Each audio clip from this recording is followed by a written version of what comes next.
Pemirsa, menurut hasil riset Kesehatan Dasar Kementerian Kesehatan Republik Indonesia, pada tahun 2013, sebanyak 7% penduduk Indonesia terserang penyakit stroke dan mengalami peningkatan pada tahun 2018 menjadi 10,9%.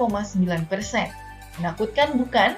Peningkatan angka tersebut dipicu oleh pola hidup masyarakat yang kerap mengonsumsi makanan yang tinggi lemak, merokok, dan juga stres. Serangan stroke dapat terjadi tiba-tiba dan mudah menyerang siapa saja, seperti yang dialami pemirsa TV One berikut ini. Kepada tim Hidup Sehat Plus, Pak Sutrisno menceritakan pengalamannya saat mengalami serangan stroke. Saya didiagnosa sama dokter bahwa saya ada penyumbatan itu, sehingga saya tidak bisa mengucapkan R gitu. Bagian wajah mana Pak yang mungkin ada kelainan waktu itu? Sebelah kiri, sebelah kiri ini agak miring gitu ya. Terus ngomongnya cadel, terus pipi saya juga miring.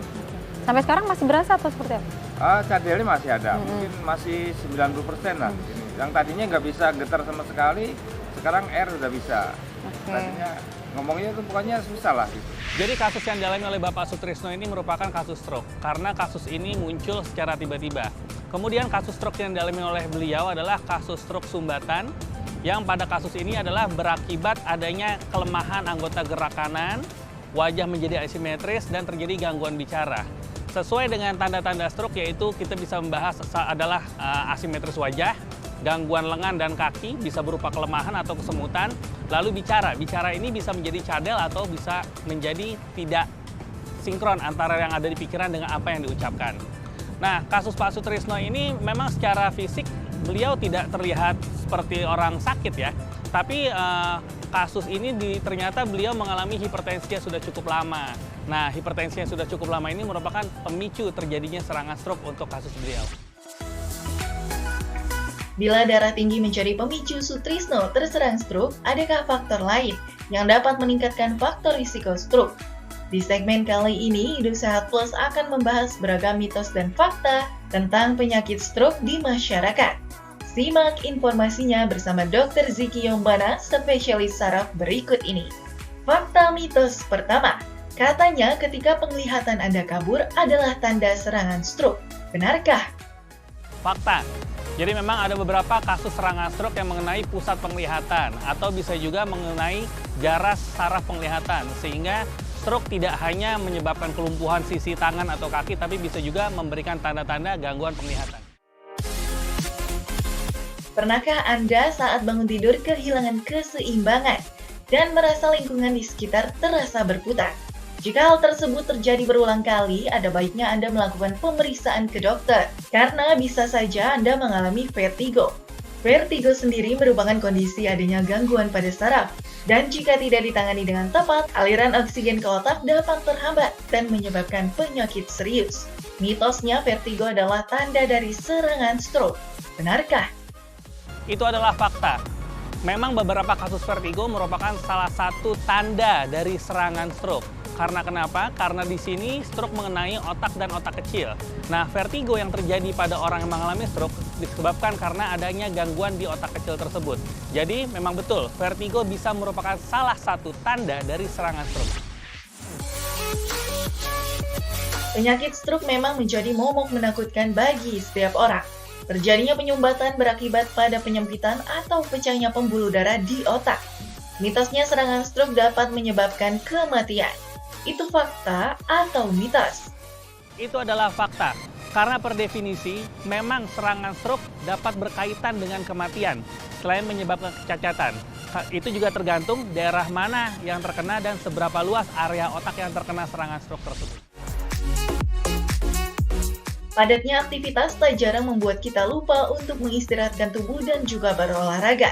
Ditambah lagi mengonsumsi makanan cepat saji dan juga berlemak, dapat menyebabkan tubuh kegemukan. Agar aktivitas Anda tidak terganggu karena sakit, baiknya melakukan pola hidup sehat, seperti olahraga, mengonsumsi makanan kaya nutrisi, dan minum air putih. Mitosnya, stroke dapat menyerang di usia muda. Itu fakta atau mitos? Fakta. Jadi stroke itu tidak melihat namanya usia, tidak melihat jenis kelamin. Memang ada predisposisi atau ada kemungkinan laki-laki lebih sering terkena dibanding perempuan, usia tua lebih sering terkena dibanding usia muda, tapi semua usia dapat terkena serangan stroke. Di saat cuaca panas seperti saat ini, minum minuman manis dan dingin atau soda tentu terasa menyegarkan. Tapi hati-hati ya, kandungan gula pada minuman tersebut dapat menyebabkan diabetes. Diabetes sendiri merupakan kondisi di mana kadar gula dalam tubuh berada di atas normal.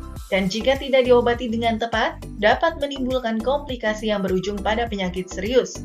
Mitosnya, diabetes tidak ada hubungannya dengan serangan stroke. Tapi itu fakta atau mitos? Itu adalah mitos, karena pada kenyataannya, diabetes mellitus atau kencing manis merupakan faktor resiko yang cukup besar dan bermakna untuk menyebabkan serangan stroke. Karena dengan adanya diabetes terjadi kerusakan pembuluh darah secara progresif yang akan menyebabkan sumbatan di kemudian hari. Stroke dapat menyerang siapa saja dan di mana saja, karena gejala dari penyakit ini terjadi secara tiba-tiba dan hanya menyerang satu sisi pada bagian tubuh. Mitosnya, nyeri dan juga kaku pada leher adalah tanda serangan stroke. Benarkah? Nah, itu mitos. Karena orang yang mengalami serangan stroke tidak ada hubungannya dengan rasa sakit daerah tengkuk. Bisa memang rasa sakit tapi nyeri kepala yang hebat apabila terjadi stroke perdarahan. Tapi nyeri tengkuk bukan salah satu tanda dari serangan stroke. Pola hidup yang tidak sehat dengan mengonsumsi makanan yang mengandung kolesterol tinggi dan kurangnya olahraga dapat menjadi faktor Anda terkena stroke. Selain itu, mitosnya jika salah satu keluarga memiliki riwayat stroke, maka keturunannya akan mengalami stroke. Karena mitosnya stroke adalah penyakit keturunan. Benarkah? Itu adalah fakta. Karena stroke dapat diturunkan. Artinya bukan menurun pasti seorang tua akan menurunkan stroke pada anaknya. Tapi apabila orang tua mengalami stroke, maka kemungkinan anaknya menjadi serangan stroke akan lebih besar apabila dibandingkan dengan pasien-pasien yang tidak memiliki riwayat keturunan dalam keluarganya. Sekarang Anda sudah paham kan ya mana yang fakta dan mana yang mitos dari penyakit stroke?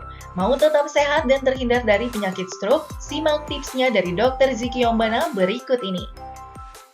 Untuk menghindari serangan stroke, ada beberapa cara yang harus dilakukan.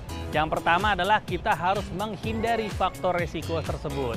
Nah, faktor resiko stroke dibagi menjadi banyak, tapi secara umum kita bagi menjadi faktor resiko dari pompanya atau jantungnya. Yang kedua, faktor resiko dari pembuluh darahnya atau selangnya. Yang ketiga adalah faktor resiko dari darahnya. Contohnya, orang yang mengalami kelainan jantung atau gangguan irama jantung akan sangat mungkin terkena serangan stroke. Orang yang mengalami gangguan dari pembuluh darah dapat menyebabkan serangan stroke. Misalnya, hipertensi, kolesterol, gula yang tinggi, dan sebagainya. Kemudian darahnya tersebut misalnya ada kekentalan darah, itu sangat mungkin terjadi serangan stroke. Dan yang terpenting, apabila kita memiliki faktor risiko stroke dari keluarga, maka jangan sampai tunggu terkena serangan stroke, konsultasikan kepada dokter saraf terdekat untuk dilakukan screening dan dapat dicegah faktor risiko tersebut sehingga serangan stroke tidak terjadi.